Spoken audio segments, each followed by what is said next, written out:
Hot topic of the day, Friday, the day before the men's national team starts a new era with a brand new coach. We want to know, what is your most wanted starting 11 for this match? Yeah, go ahead and throw in your comments, in the comments, who you want to see play in this game. I mean, look, building an 11 seems like a very, very big task because, well, first of all, there are a couple ways to look at this. One, what do you think Mauricio Pochettino is going to do? And we have no book on that. We have no history to go on. You're just kind of guessing and thinking, well, maybe that's a Pochettino player. Maybe he wants to see this guy. You could also just see it from your own perspective as a U.S. men's national team fan. Who do you want to see in the lineup? I think that's the way you went, Robert. So I think we have some very distinct differences in our lineups because of that. Do you want to go first, or you want me to go ahead and jump in the deep end here? I think I'll go first because I want to get it out of the way because I think I'm going to get destroyed. I pulled a little bit of a Lee Carsley on this one. So my starting 11, very experimental, so nobody torched me too much. I kind of picked all the names, essentially the players that I just wanted to see in action. And I think, we talked about this before. I think there's going to be a completely different lineup between Saturday and then Tuesday against Mexico. But Probably. but these are the players I just want to see. Whether or not they will fit together is a whole another story. But we'll start at the back. Patrick Schulte, he has shown a lot for Columbus Crew and in the Olympics. So I think that he might be worth getting another look at kind of a higher level of competition and, get some face time with the new coach. Christopher Lund at left back. I haven't really gotten to see him personally very much at all, other than some snippets here and there. Really want to see what he brings. And then Trusty and McKenzie, center backs. And then another player, Marlon Fossey, on the right. Just kind of curious to see how he plays. I understand this back four does look a bit makeshift. I'll give you that. I mean, maybe yours might be more practical and rooted in reason. Hey, don't neg yourself. Just go with your gut here, Robert. There are no right answers to this. Like, there's no wrong answers to this. This is again, we don't know. Mauricio Pochettino could look at a player that we think of as being really set in one position and say, no, that player is going to play in a different spot for me completely. That could happen. That could happen. In the middle of the park, I want to see Aiden Morris. I've really enjoyed seeing him move from Columbus to Scotland, or Middlesbrough rather, and then our guy Weston McKennie alongside him, and then Gianluca Busio. He's an interesting player, and I kind of moved him up at the top of that midfield three because I want to see what his style compared to. We talked on a previous show that he kind of had a little bit more style rather than that engine. And I want to see if he's put into that position, does he have that motor now after a couple of years of being out of selection? Does he have that motor now that he plays? I think he's got up to 100 appearances for Venezia. Has he developed into an international caliber player? And of course, we all want to see Christian Pulisic play. He's in the form of his life, and I'm sure he wants to impress Pochettino, and we all want to see him do his thing. Josh Sargent, he's in great form. Kind of slotting him in on the right-hand side. I know that's not the ideal spot for him, but he is capable. And I think Ricardo Pepi, he's been kind of not utilized very much, both at club and country. So I just want to see him bust into form. I feel like a one or two performances, maybe a good goal, or at least a very good performance, and that could help him kick on.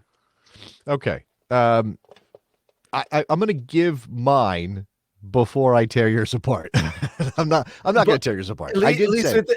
Okay, so would it not be a good fact-finding mission to see these players? No, that absolutely. I think what I take issue is that with your potential lineup is that it does seem to throw a bunch of guys out in positions I'm not accustomed to seeing them in. All right, I pulled a little bit of a Lee Carsley. It was a bit of these are the names I want to see, whether they're okay. Functional. Let me go back. Let me go back to yours. Okay, before I bring mine up. Okay, I will. And not again. I'm not going to tear it apart because again, we don't know. We just don't know what Pochettino's seeing in training, what he imagines this team will look like on the field. Schulte got no problem with that. I'd like to see Schulte it's possible that it's Schulte here and Turner against Mexico. Okay. And then again, because Turner and Horvath aren't playing and because Stefan is just back in, and you could even make an argument that he's been okay, but not that great for Colorado. I mean, that Schulte's my guy. I want to see that. Across the back. Okay, yeah, look, if you're going to play Robinson against Mexico and you also want to see Lund, no problem there. No issue at all. McKenzie and Trusty, I do think it's kind of like almost like a Yahtzee situation. You're just going to shake up the center backs and toss them out and see what combination comes up. Like we have no established partnership. No, it's a clean slate almost because Chris Richards is injured. It is a clean slate. I think probably so. Tim Ream seems to be the connective tissue here, and it definitely feels okay. The way that I reason this out, without actually knowing, is that Mauricio Pochettino knows Tim Ream. Yeah, he coached against him. He has a sense of who Tim Ream is. I'm sure he's talked to Tim Ream. Tim Ream is coaching material, I think, and potentially the kind of guy that can help the team adjust to Pochettino's leadership while on the field, or it could be on the sideline. In this case, again, against the weaker opponent of the two, I have no issue with you picking McKenzie and Trusty. And when we get to my lineup, you'll see where I'm similar. Fossey, absolutely. And while I have nothing but love for Joe Scally, Marlon Fossey is more exciting going up the field, and especially against a team where you feel like you're going to have more control of the game and the ability to attack well. Let's send Fossey out there and see what he does against Panama. Okay. The midfield is a little bit messy for me, only because I don't think Gianluca Busio plays that high up the field for anybody, club nor country. So I guess that brings up the question of the midfielders available. Who is the best passer? Probably, well, okay, Busio's the best distributor, but I don't know that you can. Okay, Busio doesn't do enough defensive work for me to feel comfortable putting him in there as a lone pivot, and that means you would have you have a double pivot, but you don't have Busio in one of those spots. I think more likely from what you've got is McKennie ahead of Morris and Busio, potentially with Morris having freedom to go forward, right, and then McKennie and Morris kind of playing both as eights and Busio as a six, with Morris helping defensively, right, because Morris has strong defensive abilities. We've already seen it with Middlesbrough. We saw it with Columbus. I think Morris is a good passer. I think he is. I think he's a very good passer. And I think you want to get him in spots where he can show that off in addition to the engine that he's got. So this midfield can work. I just don't think it's going to work like the way that you envision it. I think Busio probably plays a lot deeper here because that's more natural for him.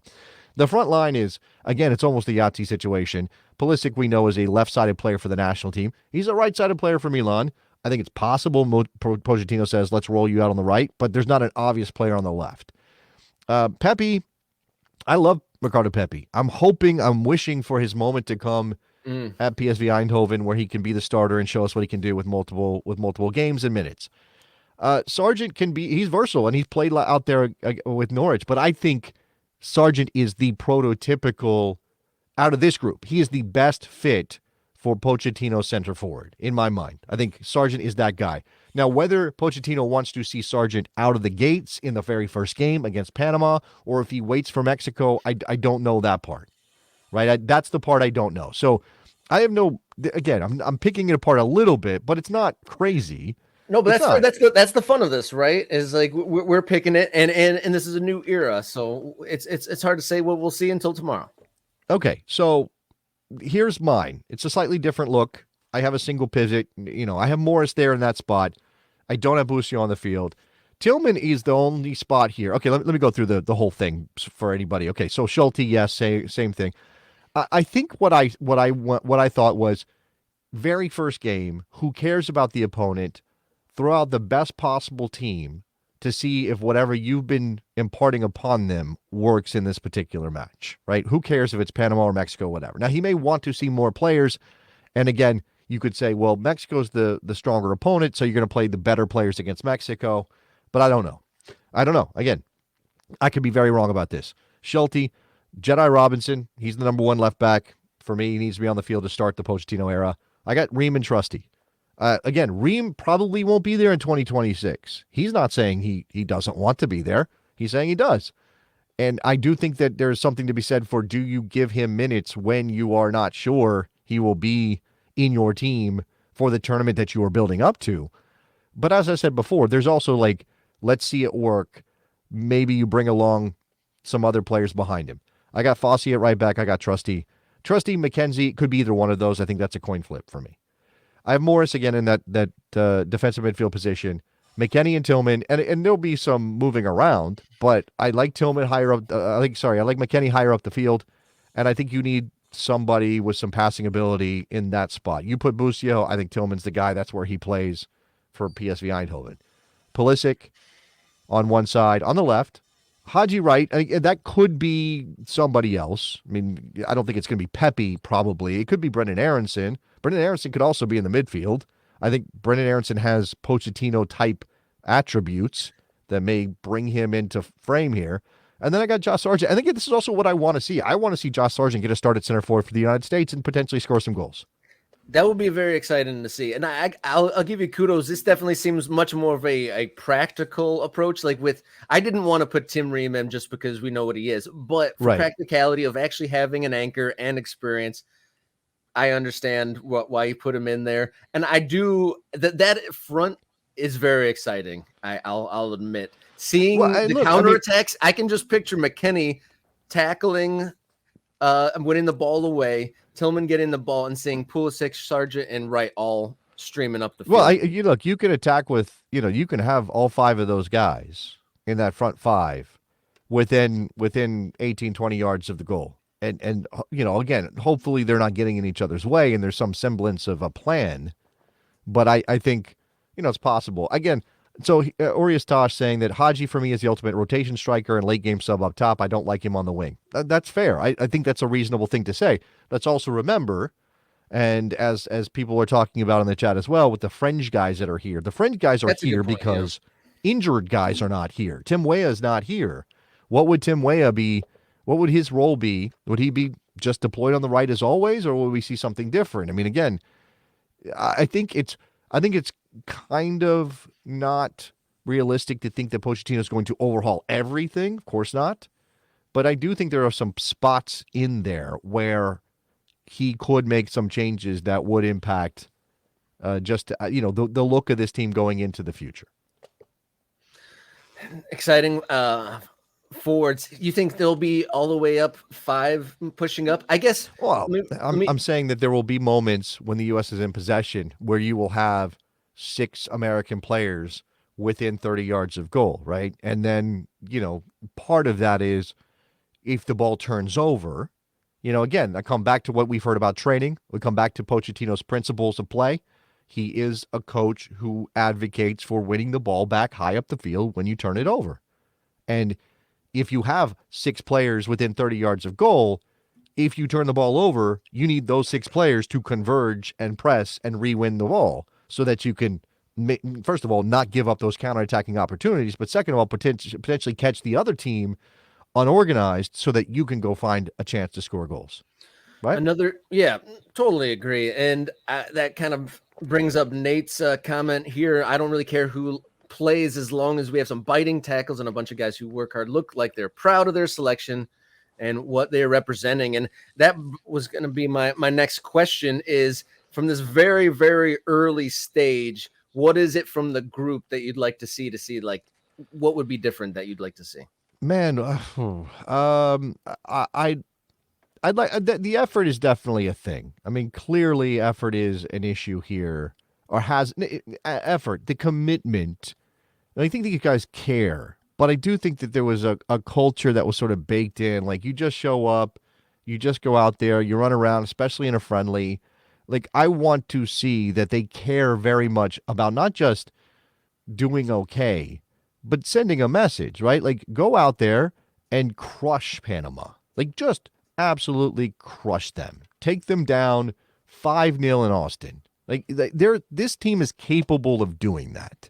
So let's see that happen. Let's see an immediate desire to go score goals, and then not to let down, not to pull back or let off the gas. Like, let's see them continually go after. And with 6 substitutions in a friendly, we are going to see a lot of guys, even in this game, that we haven't mentioned. So when that group comes on, when the line change happens, or whatever you want to call it, I want to see those players be them going after it. I do think, we don't need to see we don't need to see players bring the ball up the field and not be sure what to do with it. Like, I want them to show some individual expression, but be confident of playing with one another, almost like, and this is, Pochettino can only do so much, but he has talked about not being overcomplicated with his instructions initially. I want to just see them play. Like, I just want to see the fun of this. I want to see energy and excitement. And I know those are generalizations, but that's pretty much all we can ask for right now.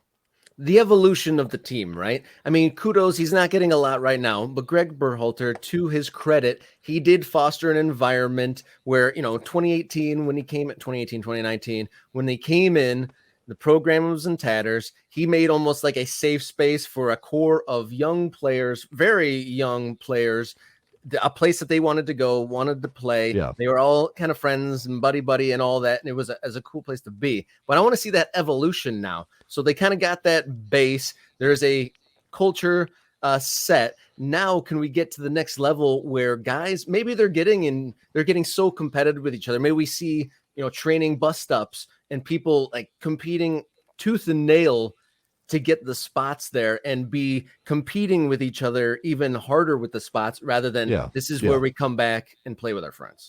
Yeah, that's what we need to see, right? Like, I'm sure as a player, it's nice to have what kind of amounts to a break from your intense club situation. I mean, some of these guys have that, other guys don't. Right. There was the interesting comments that we had from Pochettino where he said, this is why we put up the poll about MLS players. He said, maybe it's better to be playing in MLS than to be sitting on the bench in Europe. By the way, somebody asked about Luca de la Torre earlier in the chat. I do not know. I'm not aware of an injury to Luca de la Torre. It seems to me that Pochettino left de la Torre at Celta Vigo because his status is unclear and he's not playing. Now, whether it's like you're not playing, you can't be in the national team, or maybe it's better for you to stay through the break and try to figure out how to get back into the lineup to get playing time. I don't know. It could have been a conversation between De La Torre, between Celta Vigo, with Pochettino involved. I don't know anything about that. That is an interesting. That's maybe the one absence from this team that I find intriguing. Everybody else is injury related, and that's obviously a bit of a downer here. As excited as I am for the beginning of the Pochettino era, let's remember that Gio Reyna's not getting a first look. Tim Weah is not getting a first look. Tyler Adams is not getting a first look. I'm missing Serginho Dest. Serginho Dest is not getting it. He's getting his hair cut while wearing a smock with his initials on it instead. So, these are important times, and those guys are missing, and that stinks.